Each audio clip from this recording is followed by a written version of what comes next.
আপু কেমন লাগছে সবকিছু মিলিয়ে? সবকিছু মিলিয়ে ভালোই লাগছে। আর হলো সবাই এখানে আসছে, একটা আনন্দমুখর পরিবেশ।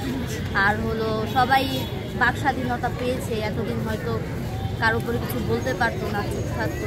এখন সবাই কম বেশি সবাই তার মতবাদ প্রকাশ করতে পারে, সবাই স্বাধীন এখন।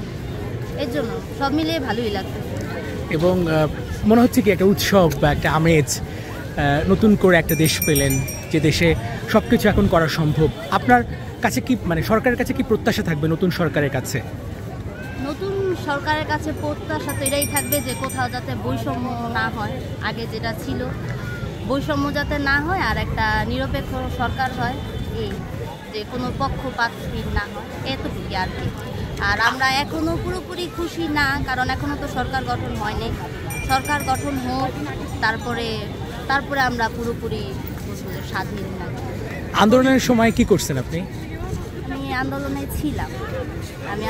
ছিলাম। আমিও তো একজন শিক্ষার্থী, আমিও তো ছাত্রী, আমিও ছিলাম। আর আমি যেই বিষয়টা ছিল কোটা আন্দোলন, সেটার পক্ষেই ছিলাম অবশ্যই। আর আমি ছিলাম আন্দোলনে।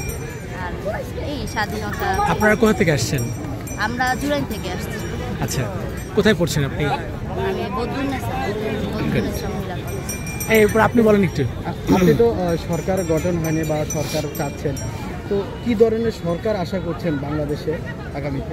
অবশ্যই যাতে বৈষম্য সৃষ্টি না করে, আর আগের মতো মানুষ যাতে এখন যেভাবে তাদের বাক স্বাধীনতা, মানুষ তাদের কথা বলার সুযোগ পাচ্ছে, এমন যাতে হয়।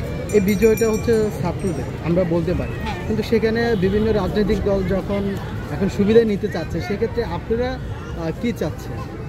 না, এখানে তো রাজনৈতিক দলের কোনো ঢুকতে দেওয়া যাবে না, কারণ যেহেতু এরা ছাত্ররা নিয়ে আসছে, ছাত্রদের জন্য এটা দরকার।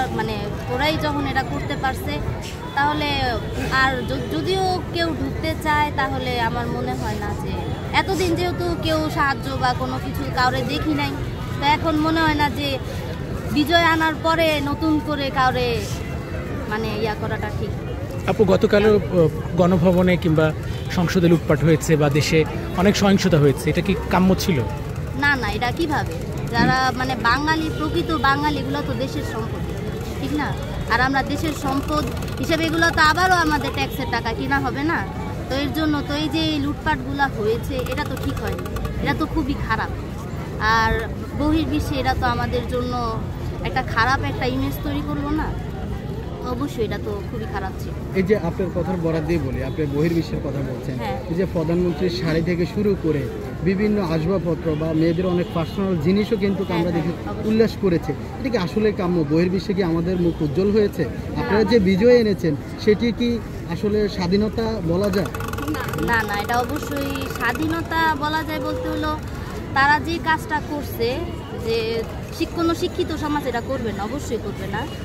আর হলো যেটা করছে এটা অবশ্যই কাম্য ছিল না, এটা ঠিক ছিল না অবশ্যই। আর জিনিসটা খুবই দৃষ্টিকটু ছিল, আপনি যেটা বললেন। আর আমার মনে হয় না যে কোনো শিক্ষিত বা কোনো ভদ্র পরিবারের ছেলেমেয়েরা বা কেউ এগুলো করেছে। থ্যাংক ইউ আপু। ওকে, থ্যাংক ইউ।